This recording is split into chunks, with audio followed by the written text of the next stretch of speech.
اس وقت یہ ہے کہ اصل نماز یہی ہے، یہ سورہ فاتحہ۔ چنانچہ میں آپ کو حدیث سنا رہا ہوں جو صحیح بخاری میں بھی ہے، صحیح مسلم میں بھی ہے، جامع ترمذی میں بھی ہے، سنن ابی داؤد میں بھی ہے، سنن نسائی میں بھی ہے، اور بہت سی کتابوں میں موجود ہے۔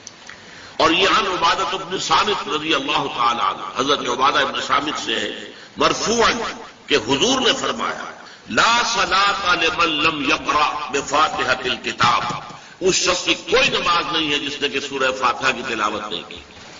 اب اس سے ہمارے ہاں ایک بڑا اختلاف پیدا ہوا، وہ نوٹ کر لیجیے۔ ایک رائے یہ ہے آپ اگر علیحدہ نماز پڑھ رہے ہیں تو ظاہر بات ہے کہ آپ کو ہر رکعت میں خود پڑھنی ہی پڑھنی ہے سورہ فاتحہ۔ جب باجماعت پڑھ رہے ہیں اب کیا شک ہے، امام پڑھ رہا ہے سورہ فاتحہ تو کیا مقتدی کو بھی پڑھنی چاہیے؟ اس حدیث میں جو الفاظ کی شدت ہے اس کی بنا پر رجحان یہ ہوتا ہے کہ یقیناً اس صورت میں ہر شخص لا صلاۃ لمن لم یقرأ بفاتحۃ الکتاب، جس نے کہ فاتحہ کی تلاوت نہیں کی، قرأت نہیں کی، اس کی کوئی نماز ہی نہیں۔ تو یہ موقف ہے امام شافعی کا، یہی مسلک ہے ہمارے اہل حدیث بھائیوں کا کہ آپ چاہے اکیلے نماز پڑھ رہے ہو، چاہے امام کے پیچھے پڑھ رہے ہو، اور چاہے امام جو ہے وہ جہری رکعت پڑھا رہا ہے اور چاہے سری رکعت پڑھا رہا ہے۔ خاموشی والی رکعت سورہ آپ کو معلوم ہے کہ نماز جو ظہر اور عصر کی ہے تو چاروں رکعتیں جو ہے وہ سری ہیں، مغرب کے اندر آ کر دو جہری ہیں ایک سری ہے، عشاء میں آ کر دو جہری ہیں دو سری ہیں، سورہ اور نماز فجر کے اندر دونوں جو ہیں وہ جہری ہیں۔ تو چاہے جہری ہو چاہے سری ہو، آپ کو بھی لازماً جو مقتدی ہے اسے بھی سورہ فاتحہ پڑھنی ہوگی۔ اب اس کے لیے انہوں نے یہ طریقہ جو ہے تلقین کیا ہے کہ امام تیزی سے نہ پڑھے، رک رک کر پڑھے الحمدللہ رب العالمین، اس کے بعد اتنا وقفہ دے دے کہ جو مقتدی ہے وہ بھی کہہ لے اپنے دل میں یا اب پڑھ لے الحمدللہ رب العالمین الرحمن الرحیم۔ تو یہ رک رک کر پڑھنا، خاص طور پر اگر آپ کو موقع ہوا ہو کسی اہل حدیث امام کی امامت میں نماز ادا کرنے کا تو آپ دیکھیں گے کہ بڑا فرق ہے۔ ہمارے جو حنفی امام الحمدللہ رب العالمین الرحمن الرحیم مالک یوم الدین ایاک نعبد و ایاک نستعین، 4 آیتیں جو ہیں وہ بھی ایک سانس میں پڑھ جائیں گے۔ لیکن یہ کہ عام طور پر جو اہل حدیث حضرات ہیں وہ رک رک کر ٹھہر ٹھہر کر پڑھتے ہیں، ترتیل کے انداز میں پڑھتے ہیں۔ یا پھر دوسری شکل انہوں نے ایک اور کی ہے، یہ آپ سعودی عرب میں جب کبھی نماز پڑھیں گے اور آپ پڑھی ہو آپ نے تو وہاں آپ دیکھیں گے کہ امام جو ہے وہ سورہ فاتحہ پڑھنے کے بعد 1 منٹ جو ہے خاموش ہے تاکہ آپ اب جو مقتدی ہیں وہ اس وقفے میں وہ اب سورہ فاتحہ پڑھ لیں، پھر وہ قرات کرے گا، کوئی اور آیات اس نے شامل کرنی ہے تو بعد میں شروع کرے گا، درمیان میں وقفہ ہوگا۔ لیکن ایک مسلک یہ ہے، اور یہ مسلک جو ہے یہ در حقیقت قرآن مجید کی ایک آیت کے اوپر مبنی ہے۔ سورہ اعراف کے آخر میں فرمایا گیا وَإِذَا قُرِئَ الْقُرْآنُ فَاسْتَمِعُوا لَهُ وَأَنصِتُوا، جب قرآن پڑھا جا رہا ہو تو توجہ سے اسے سنو، خود خاموش رہو۔ اب یہ قرآن مجید کی آیت ہے، اس کے بنا پر ایک رائے یہ ہے کہ آپ امام کے پیچھے سورہ فاتحہ نہیں پڑھیں، پڑھا جا رہا ہے سنو، خود خاموش رہو۔ اور اس کے لیے وہ دلیل دیتے ہیں کہ یہ شکل ایک وفد کی سی ہے، جیسے کسی بڑی شخصیت کے پاس اگر آپ کا کوئی وفد جاتا ہے، 8-10 افراد ہیں، ان میں اسپوکس مین ایک ہوتا ہے، وہ بات کرتا ہے، باقی سب لوگ موجود رہتے ہیں سنتے ہیں۔ اسی طریقے سے امام جو ہے وہ گویا کہ آپ کا نمائندہ ہے اور وہ پڑھ رہا ہے الحمدللہ رب العالمین الرحمن الرحیم مالک یوم الدین، تو امام کی قرأت ہی آپ کی بھی قرأت ہوگی۔ گویا کہ اس آیت سے اس حدیث سے اختلاف نہیں ہے، اس کی تعبیر سے اختلاف ہے کہ امام کا قرأت کر لینا در حقیقت مقتدیوں کی طرف سے بھی قرأت۔ اس میں جو حنفی مسلک ہے وہ بہت سخت ہے، اور وہ یہ ہے کہ چاہے سری نماز ہو اور چاہے جہری ہو، ہر کسی بھی حالت میں مقتدی جو ہے وہ سورہ فاتحہ نہیں پڑھے۔ اب اس میں ذرا سا سوال پیدا ہوتا ہے کہ جہری رکعت میں تو اس آیت کا اطلاق ہو جائے گا کہ وَإِذَا قُرِئَ الْقُرْآنُ فَاسْتَمِعُوا لَهُ وَأَنصِتُوا، سری میں تو اس آیت کا اطلاق نہیں ہوتا۔ بہرحال یہ مسلک ہے امام شافعی کا، ایک انتہا پر ہے، ہر صورت میں سری ہو یا جہری ہو آپ کو پڑھنی ہی پڑھنی ہے، اور امام ابو حنیفہ دوسری انتہا پر ہے کہ چاہے سری ہو چاہے جہری ہو کسی شکل میں نہیں پڑھنا۔ امام مالک کا مسلک ہے درمیان میں، اور میں اس میں کوئی جھجک محسوس نہیں کرتا کہ میں آپ کے سامنے عرض کر دوں کہ میں اس پر عمل کر رہا ہوں۔ وہ کیا ہے، جہری نماز میں خاموش رہو اور سنو، اس آیت کا اطلاق ہو جائے گا جب بلند آواز سے پڑھ رہا ہے امام تو پوری توجہ فاستمعوا لہ، اپنی پوری توجہ کو اس کے سننے کے اوپر مرکوز کر دو اور خود خاموش رہو۔ سری رکعت میں البتہ جبکہ وہ بھی خاموشی سے پڑھ رہا ہے، آپ بھی خاموشی سے پڑھ رہے ہیں۔ بہرحال ان چیزوں میں میں نے یہ سب کچھ بیان کیا ہے، تو اس سے جو میرا مقصود ہے وہ یہ ہے کہ معلوم ہو جائے کہ اس میں کوئی بڑی بنیادی بات نہیں ہے، نہ یہ کہ جو حنفی ہیں وہ اس حدیث کا انکار کرتے ہوں کہ لا صلاۃ لمن لم یقرأ بفاتحۃ الکتاب، کیسے وہ انکار کریں گے؟ اور نہ ہی کوئی جو حنبلی ہے یا اہل حدیث ہے وہ قرآن کی اس آیت کا اختلاف سے جو ہے وہ اختلاف کر سکتا ہے کہ اذا قرئ القرآن فاستمعوا له وانصتوا، لیکن یہ کہ اس کے پھر اس سے جو احکام کا استنباط ہے اس میں اختلاف ہو جاتا ہے، تو اس کو نہیں سمجھنا چاہیے کہ یہ کوئی بہت بڑی اہمیت والی بات ہے۔ دولت کی محبت، اگر آپ کو دولت کی محبت آمادہ کرتی ہے کہ اللہ کے حدود کو پامال کریں، حرام ذرائع استعمال کریں، دولت آنی چاہیے، حلال سے ہو، حرام سے ہو، جائز سے ہو، ناجائز سے ہو، بائی ہوک اور بائی کروک دولت آنی چاہیے، تو آپ کی محبوب حقیقی کون ہو؟ دولت۔ یہ دولت آپ کی ماں، کون بڑے سے بڑا موحد اس شرک کا احساس ہے، اور حضور نے اس پر کلیئر فرمایا ہے تعس عبد الدینار وعبد الدرہم، ہلاک ہو گیا یا ہلاک ہو جائے، یہ کلام خبریہ ہے یا یہ بددعا ہے؟ تعس عبد الدینار وعبد الدرہم، درہم و دینار کا بندہ ہلاک۔ نام عبد الرحمن ہے، حقیقت میں عبد الدینار ہے، عبد الدرہم۔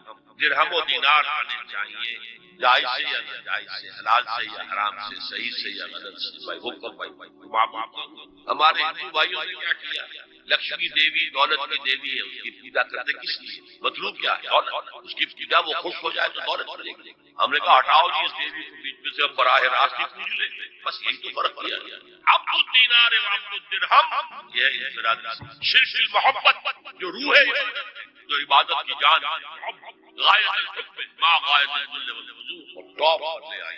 آج کی دنیا اجتماعیت کے میدان میں اگرچہ اب زمانہ بدل رہا ہے، لیکن تقریباً ایک صدی سے نیشن اسٹیٹس، وطن کی بنیاد پر قومیت، وطن محبوب ترین شے، جو شے میرے وطن کے لیے صحیح ہے وہ میں کروں گا، چاہے وہ غلط، حرام، اللہ کے قانون کے خلاف ہو، لیکن میرے وطن کے لیے وطن زندہ باد۔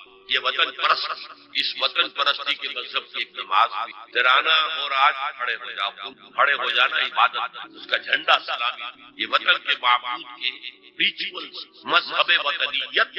اسی لیے اقبال نے کہا تھا، اس کو سمجھا نہیں کسی نے، اس دور میں میں اور ہے، جام اور ہے، جم اور، ساقی نے بنا کی رویش لطف و ستم اور، تہذیب کے آزر نے ترشوائے صنم اور۔ آج کا صنم، آج کا بت کون ہے؟ تہذیب کے آزر نے ترشوائے صنم اور، مسلم نے بھی تعمیر کیا اپنا حرم اور۔ ان تازہ خداؤں میں بڑا سب سے وطن ہے، جو پیرہن اس کا ہے وہ مذہب کا کفن، خدا پرستی۔ یہ وطن کی لکیر سے تم اور ہو گئے، میں اور ہو گیا۔ لکیر انسانیت منقسم، جو تمہارا وطن کے لیے ٹھیک ہے وہ تم کرو گے چاہے وہ اخلاقاً غلط، اور جو میرے وطن کے لیے ٹھیک ہے وہ میں کروں گا چاہے اخلاقاً غلط۔ کون سا دین؟ وطن تمہارا معبود۔ پاکستان میں بڑا شور اٹھا تھا جب میں نے کہا تھا کہ جھنڈے کو سلامی دینا شرک اور ترانے کے وقت کھڑا ہو جانا شرک، اور میں کبھی بھی تقریبات میں جاتا ہوں، اقبال ڈے ہو رہا ہے، دور ہو رہا ہے، میں ان تقریبات کا مقرر نہیں ہوں، لیکن جب بہت بہت دیتے چلا جاتا ہوں، لیکن وہاں ترانہ پڑا جاتا میں بیٹھا کھڑا اور اس پر چھ میں ہوئی ہوتی ہیں اخبارات کہ میرے یہ وطن کی نماز پڑھ رہا ہوں، تمہارا یہ قنوت اور وطن کا ترانہ، اس میں حمد ہو رہی ہے۔ یہ کیا ہے؟ آج کے شرک فی المحبت۔ آگے چلیے، شرک فی الدعا، کسی کو مت پکارو کسی مدد کے لیے سوائے وَأَنَّ الْمَسَاجِدَ لِلَّهِ وَلَا تَدْعُوا مَعَ اللَّهِ أَحَدًا، اللہ کے ساتھ، یعنی ایک نہیں ہے کہ اللہ کو چھوڑ کر کسی کو پکارنا، ایک ہے اللہ کے ساتھ اللہ کو بھی پکارنا اوروں کو بھی پکارنا۔ بدترین شرک ہے دعا ندار، اس کا بھی ذرا میں تجزیہ کیا۔ دیکھیے، ایک ہے عام مادی قوانین دنیا کے جو ہے اس کے تحت کسی سے مدد چاہ، بھائی ذرا مجھے پانی پلا دینا، یہ بھی آپ کی مدد چاہیے۔ حضور کے بارے میں تو آیا ہے کہ آپ اتنے خوددار تھے صلی اللہ علیہ وسلم، کہ اگر سواری پر ہوتے تھے اور آپ کا گھوڑا نیچے گر جاتا تھا، کسی سے یہ نہیں کہتے تھے کہ یہ گھوڑا مجھے اٹھا کے دے، بلکہ خود سواری سے اتر کر۔ تو یہ جو قانون مادی ہے اس کے تحت مدد مانگنا کوئی بری بات نہیں ہے، کوئی غلط بات نہیں۔ ماں برائی اعتبار سے، غیبی اعتبار سے کسی سے مدد مانگنا کسے بات کوئی شرک سے دعا۔ ان المساجد للہ فلا تدعوا مع اللہ۔ ایک ہے استعارتاً اقبال کہتا ہے ہمالا ہے فصیل کشور ہندوستان، یہ خطاب بالکل ایک استعارہ، اسی معنی میں مولانا حالی نے اپنی مسدس کے اختتام پر جو مناجات لکھی ہے، اے خاصہ خاصان رسول وقت دعا ہے، امت پر تیری آ کے جب وقت پڑا ہے، وہ دی جو بڑی شان سے نکلا تھا وطن سے، پردیس میں وہ آج غریب روا۔ تو اس معنی میں اس لفظ استعمال ہو جائے تو اس پر بہت زیادہ الرجک بھی نہیں ہونا چاہیے، لیکن غیبی طور پر کسی کے بارے میں یہ عقیدہ رکھ کر کہ وہ میری مشکل کشائی کر سکتا ہے، حاجت روائی کر سکتا ہے، میری مدد کر سکتا ہے، یہ شرک ہے، اور اس کے شرک ہونے میں کوئی شک نہیں۔ ان المساجد للہ فلا تدعوا مع اللہ احد۔ اب دیکھیے ہمارے یہ فرشتے یہاں بیٹھے ہیں، ہم کہہ سکتے ہیں ذرا بھائی میرا یہ کام کر دینا، نہیں کہہ سکتے۔ جبرائیل کو پکار سکتے ہیں، اے جبرائیل ذرا میرا یہ کام، وہ عالم غیب ہے، کسی ولی اللہ کی روح کو پکار کر کہنا کہ میری یہ مشکل نہیں، اللہ سے کہے، اللہ پکارے، اللہ جس کے ذریعے سے چاہے آپ کی ضرورت۔ اس ضمن میں میں کہوں گا کہ شاہ ولی اللہ دہلوی نے ایک بات کہی ہے، اگرچہ مجھے اس کی کوئی دلیل اپنے طور پر انڈیپینڈنٹلی کتاب و سنت میں نہیں ملی ہے، لیکن شاہ صاحب کا ایک مقام مرتبہ ہے جو میری نگاہ میں بہت بلند ہے۔ میرے نزدیک دو عظیم شخصیت عالم اسلام کی، امام ابن تیمیہ اور امام غزالی کو جمع کریں تو شاہ ولی اللہ بن، اتنی عظیم شخصیت۔ انہوں نے یہ لکھا ہے کہ جو اللہ کے برگزیدہ بند ہوتے ہیں اولیاء اللہ تعالیٰ ان کی ارواح ان کے فوت ہونے کے بعد ملائکہ کے طبقہ اسفل میں شامل کر دیتے ہیں، اور وہ بھی جس طرح وہ ملائکہ اللہ کے احکام کی زمین میں تنفیذ کر رہے ہیں وہ بھی اسی کام میں لگے۔ میں نے عرض کیا کہ میرے پاس انڈیپینڈنٹلی کوئی دلیل نہیں ہے اس کے حق میں، لیکن شاہ صاحب کا فرمانا خود میرے لیے ایک درجے میں ہے۔ لیکن یہاں ایک تو یہ نوٹ کرنے کا ملائکہ کا طبقہ اسفل، ملائکہ کا سب سے نچلا طبقہ، اور اللہ کے حکم کی تنفیذ تو فرشتے کر رہے ہیں، نبی ہو، ہمیں سے کیا غرض ہے؟ ہم نہ فرشتے کو پکار سکتے ہیں اور نہ کسی ولی اللہ کو پکارو۔ اللہ قال ربکم ادعونی استجب لکم ان الذین یستکبرون عن عبادتی سیدخلون جہنم داخرین۔ تمہارا رب کہتا ہے مجھے پکارو، مجھ سے مانگو میں تمہیں دوں گا، تمہاری دعا سنوں گا، قبول کروں گا، اور جو بربنائے تکبر مجھ سے نہیں مانگتے وہ جہنم میں داخل ہوں گے ذلیل الخوار۔ حضور نے ایک بات مجھے متن یاد نہیں ہے بہت پیاری فرمائی، دیکھو انسانوں سے تم مانگتے ہو تو ایک دفعہ تو اس کے ماتھے پر تیوری پر بل پڑ ہی جاتا ہے، کیوں میں نے سامنے ہاتھ سوال کیا، کیوں چلیے بعد میں کچھ کو دے ہی دے، ناگوار۔ ارے اس سے مانگو جو کہتا ہے کہ مجھ سے مانگو اور میں دوں گا، وہ نہ مانگنے پہ ناراض ہے، اس سے نہیں مانگا۔ رات کے آخری ساعتوں یا جسے آپ کہتے ہیں small hours of the morning, حدیث میں آتا اللہ حضور اجلال فرماتے ہیں، جس کو ہم نہیں جانتے کیسے ذات باری تعالیٰ ان کے متعلقات کے بارے میں جو بات آ گئی قرآن میں حدیث میں وہ ہم مانتے ہیں، کیسا ہی ہم نہیں جانتے، اس کا ہاتھ ہے کیسا ہے ہم نہیں جانتے، اس کا چہرہ ہے کیسا ہے ہم نہیں جانتے، اس کی ساکھ ہے، اس کی پنڈری ہے کیسی ہم نہیں جانتے، وہ سنتا ہے کیسے سنتا ہے ہم نہیں جانتے، کیا اس کے کان ہے، کیا اسے بھی ساؤنڈ ویوز کی ضرورت ہے سننے کے لیے، وہ دیکھتا ہے کیسے دیکھتا ہم نہیں جانتے، وہ اترتا ہے کیسے اترتا ہم نہیں جانتے، جو قرآن میں آگے حدیث کے بس باقی یہ متشابہات میں سے ہے، اس کی کھود پرید میں پڑھو گے تو فتنے میں ابتغاء الفتنة وابتغاء تاویلہ۔ لہذا حدیث میں آتا ہے کہ رات کی آخری ساعت میں اللہ سمائے دنیا اور پھر ندا لگتی ہے، حل من سائل فاعطیہ، ہے کوئی سوال کرنے والا مانگنے والا کہ میں اسے دوں، حل من مستغفر فاغفر لہ، ہے کوئی گناہوں کی معافی چاہنے والا کہ میں اسے معاف کروں۔ ہم انٹا غفیر سو رہے ہیں، ہم تو مائل بکرم ہے سائل، راہ دکھلائیں کسے، رہنم منزل ہی نہیں، راہ کسے دکھلائیں؟ اللہ کے راستے پر چلنے کا فیصلہ کرو، اللہ کی راہ میں جہاد کا فیصلہ کرو، پھر اللہ راستہ کھولے گا۔ والذین جاہدوا فینا لنہدینہم سبلنا، وہ لوگ کہ جو ہمارے راستے میں جہاد کرے، محنت کرے، مشقتیں کرے، ہم لازماً ان پر اپنے راستے کھولتے ہیں۔ وہ دعا شرک فی الدعا، مانگو صرف اللہ، وہ چاہے کسی فرشتے کے ذریعے، چاہے کسی فوت شدہ ولی اللہ کی روح کے ذریعے سے، چاہے کسی کو بھی نہیں، براہ راست اپنے حکم سے، اس کی تو قدرت ہے جو چاہے کرے، کن فیکون، وہ جیسے بھی ہو وہ آپ کی ضرورت پوری کرے گا۔ وہی ہے جو کہ مشکلات کو حل کرتا ہے، وہی ہے کہ رزق دینے، وہی ہے جو مرض سے شفا دینے، پکارو اسی کو مانگو۔ اب آئیے کچھ مراسم عبودیت، مراسم رسم کہتے ہیں کسی چیز کی ظاہری شکل، رہ گئی رسم ازاں روح بلالی نہ رہے، فلسفہ رہ گیا تلقین غزالی نہ رہے۔ یہ قرآن کا بھی ہم اسے رسم الخط کہتے ہیں، رسم الخط، اور یہ حضرت عثمان کے زمانے میں فائدہ یہ اس طریقے سے۔ تو ابدیت کے اظہار کے لیے کچھ رسومات، جس میں سے ایک وہ جو کہ قنوت والقانتین والقانتات، یہ جو ہے اللہ کے حضور میں چاہے ہاتھ باندھے چاہے ہاتھ کھلے، لیکن ذرا جھک کر گردن میں خم کر کے کھڑے، یہ نماز کے تھے، یہ بھی اپنی عاجزی کا عجز اور تذلل۔ وہ جو ابن قیم کی میں نے ڈیفینیشن آپ کو بتائی، العبادت تجمع اصلین، غایت الحب وغایت الذل والخضوع، حد درجے میں اللہ کے سامنے پیش جانا، گر جانا، رکوع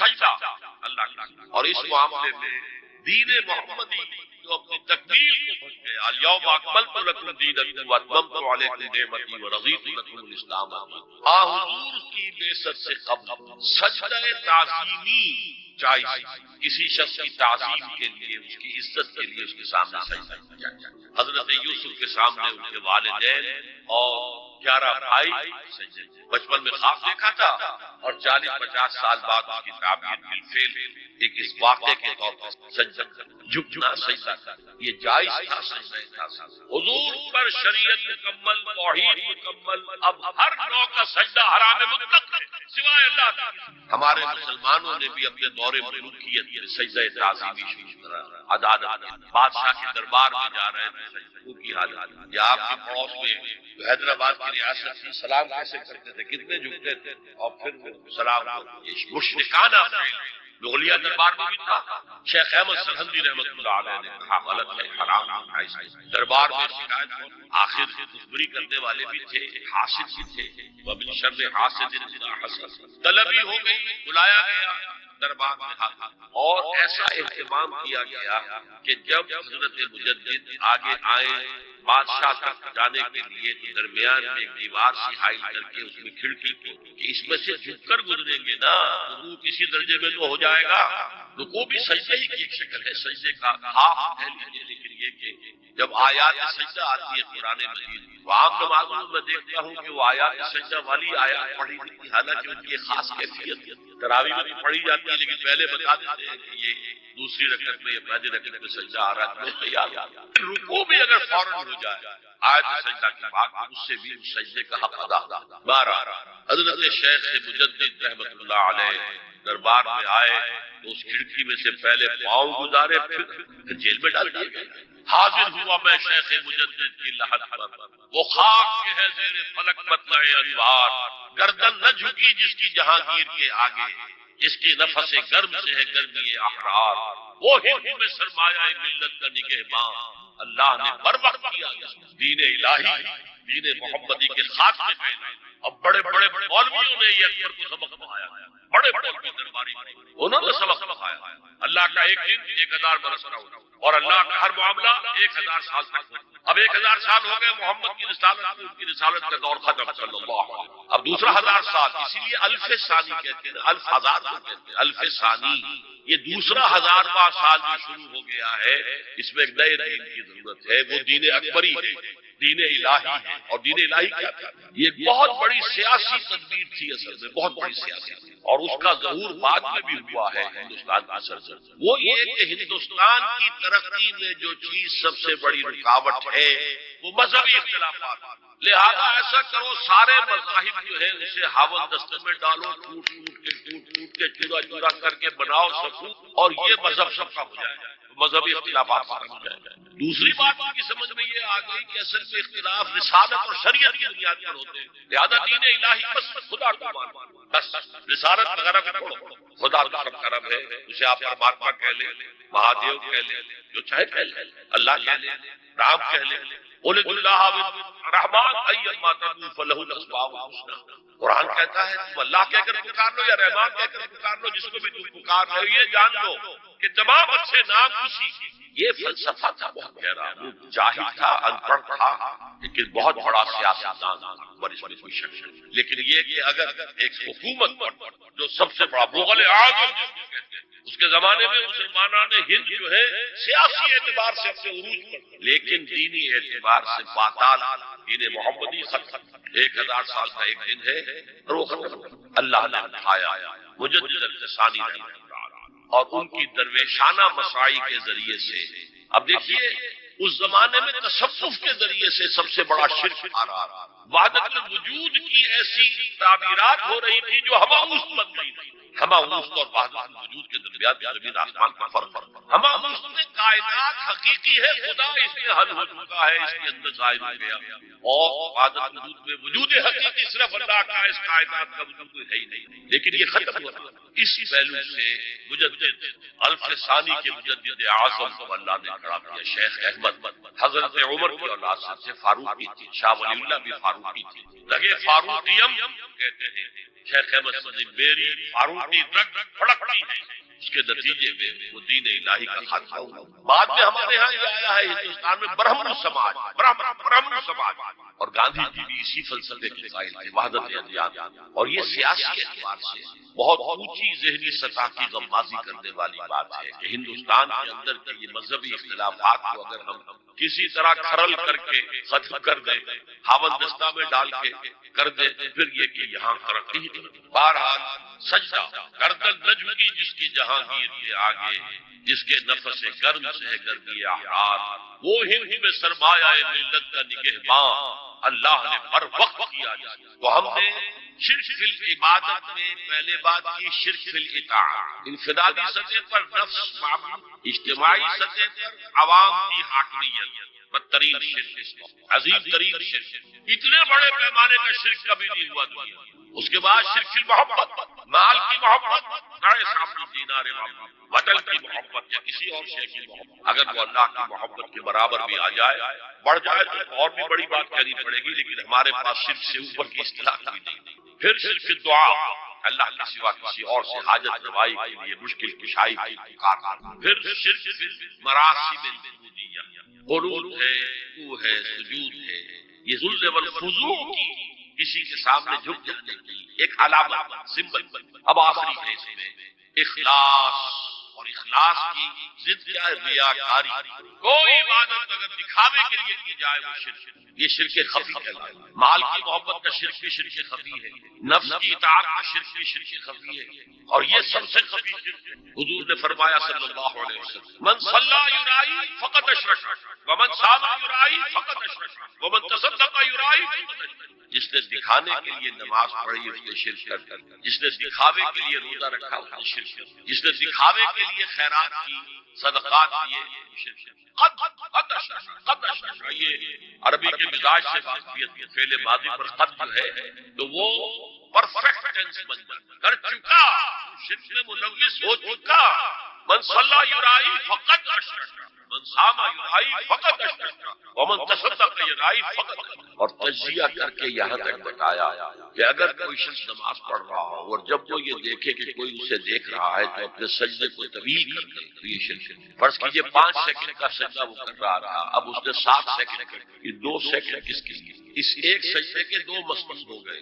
وہ 5 سیکنڈ کا سجدہ تو اللہ کے لیے، 2 اس کے لیے شرک. ایک اور بات فرمائی صلی اللہ علیہ وسلم، شرک خفی کو پہچاننا اور دیکھنا اتنا ہی مشکل ہے جتنا کہ کسی سیاہ شب تاریک رات کسی سیاہ پتھر پر چلنے والی سیاہ چیونٹی کو دیکھنا. تشبیہ کا بلاغت و فصاحت کی انتہا ہے. جیسے میں نے عرض کیا تھا کہ ایک جوڑے کی 2 جوتیوں کے مابین جو مشابہت ہے، امت مسلمہ اور سابقہ امت بنی اسرائیل کی ان کے اوپر جو حالات وارد ہوئے ان میں وہی تاریک شب ہے، سیاہ پتھر ہے، اس پر سیاہ چیونٹی رینگ رہی ہے. جتنا اس کو دیکھنا مشکل ہے اتنا ہی شرک خفی کدھر کدھر سے آپ پر حملہ آور ہو جائے گا، کدھر کدھر سے آ کر آپ کی عبادت میں، آپ کی توحید میں نقب لگائے گا. اس کا آپ کو اندازہ بڑا بہت زیادہ چوکس رہنے کی. اور اس کا علاج بتایا گیا ہے خاص طور پر عبادات کے ذریعے کہ کچھ نہ کچھ عبادت نفل بھی کی جائے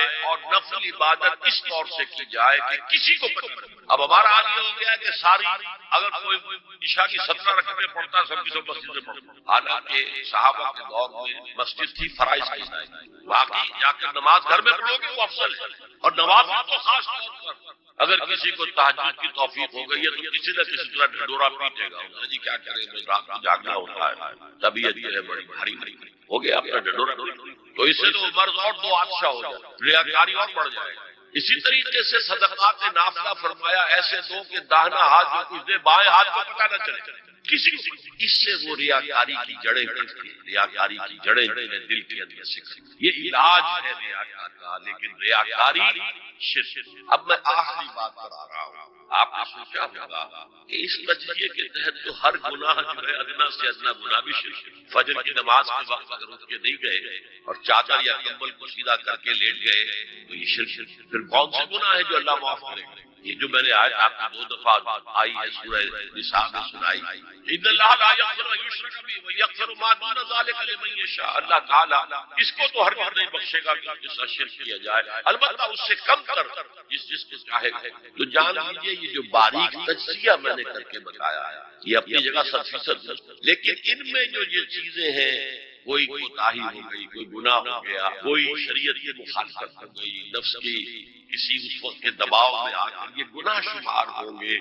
اگر یہ آپ کی طبیعت ثانیہ اگر یہ آپ کی سیکنڈ نیچر بن گئے تو ایک گناہ بھی ساری تباہی لانے کے لیے کافی. اگر آپ نے ڈیرے ڈال غلطی ہو گئی معافی مانگو، توبہ کرو، استغفار کرو، اللہ صاحب نہیں کرو گے تو پھر ایک گناہ پر بھی دوام اگر ہو گیا اور اس گناہ نے ایک نے بھی تمہارا احاطہ کر لیا تو وہ جہنم میں خلود کی وعید ہو. بلا من کسب سیئۃ وحاقت بہ خطیئتہ فاولئک اصحاب النار هم فیہا خالدون. جو نہیں جس نے کوئی ایک بھی بڑا گناہ، یہ چھوٹے چھوٹے گناہ جو ہوتے رہتے ہیں گناہ کبیرہ لمم جن کو کہا گیا ہے، تو اس کی اللہ تعالیٰ کے ہاں پکڑ نہیں ہے، بلکہ وضو کرتے ہیں تو ہاتھوں کے اس طرح کے گناہ وہ دھل جاتے ہیں، آنکھوں کے گناہ دھل جاتے ہیں. گناہ کبیرہ اگر ایک بھی کریا اور مستقل کیا اور اس پر ڈیرے ڈال اور وہ آپ کا احاطہ.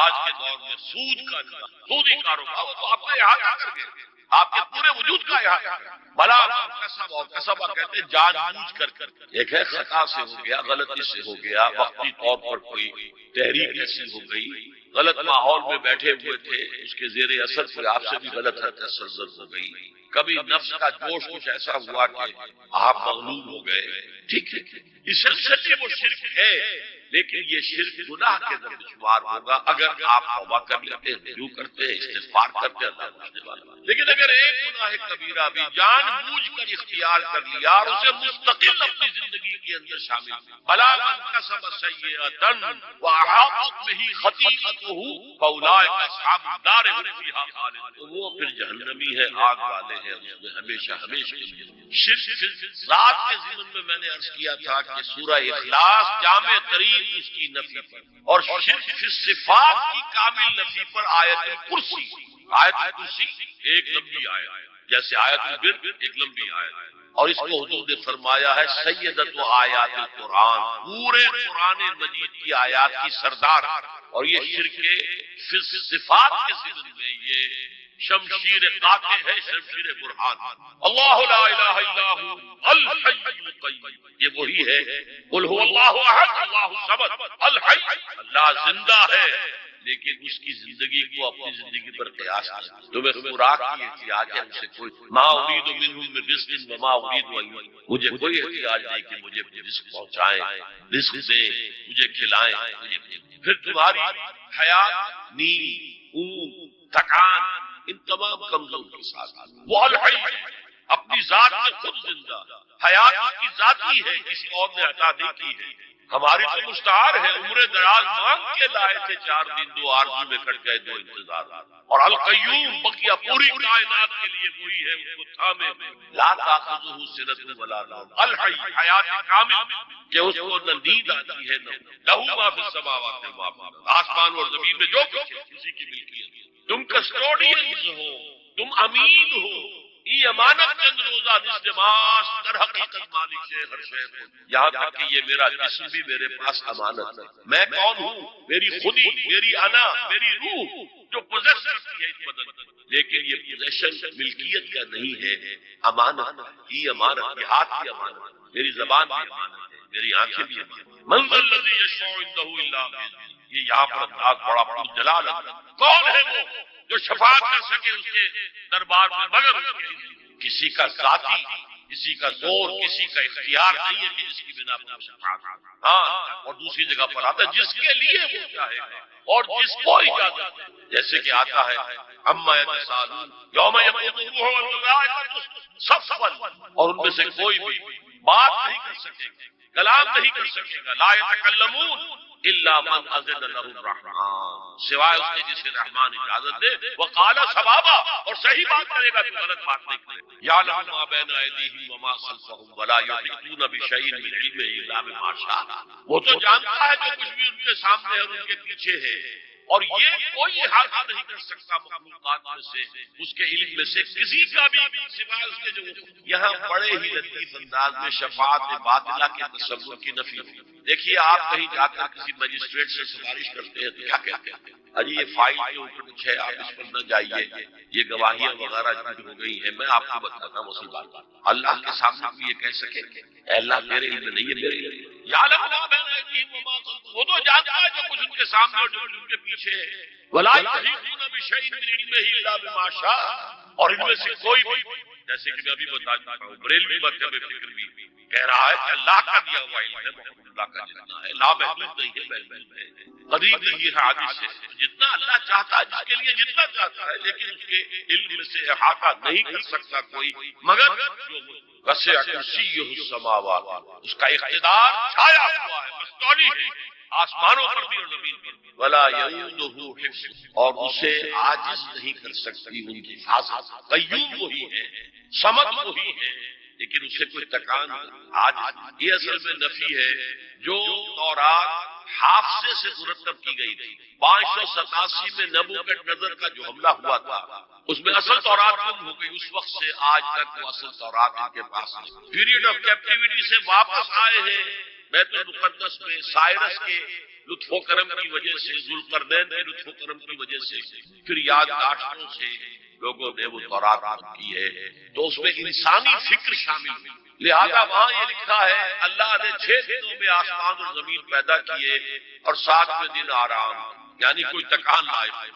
قرآن نے کہا، اللہ تعالیٰ نے فرمایا سورہ قاف میں وَلَقَدْ خَلَقْنَا السَّمَاوَاتِ وَالْأَرْضَ وَمَا بَيْنَهُمَا فِي 6 أَيَّامٍ وَمَا مَسَّنَا مِن لُغُوبٍ. یقیناً ہم نے آسمان اور زمین اور جو کچھ ان دونوں کے مابین ہے انہیں 6 ہی دنوں میں پیدا کیا. وہ بات ٹھیک ہے، لیکن ہمیں کوئی تکان لاحق نہیں ہوئی کہ ہمیں کسی آرام کی. لا یؤودہ حفظہما وہو العلی العظیم. العلی سب سے بلند و بالا، لتکون کلمۃ اللہ ہی العلیٰ، تاکہ اللہ کا کلمہ سب سے سربلند ہو جائے، اور وہی عظیم ہے عظمت. اللہ تعالیٰ مجھے اور آپ کو اس سے بچائے، اپنے سابقہ زندگی کے گناہوں پر توبہ کرنے کی، اور اللہ سے استغفار کی عطا فرمائے، اور اپنے دینی فرائض کی انجام دہی کے لیے کمر بستہ ہو جانے کے عزم مصمم کر لینے کی عطا فرمائے.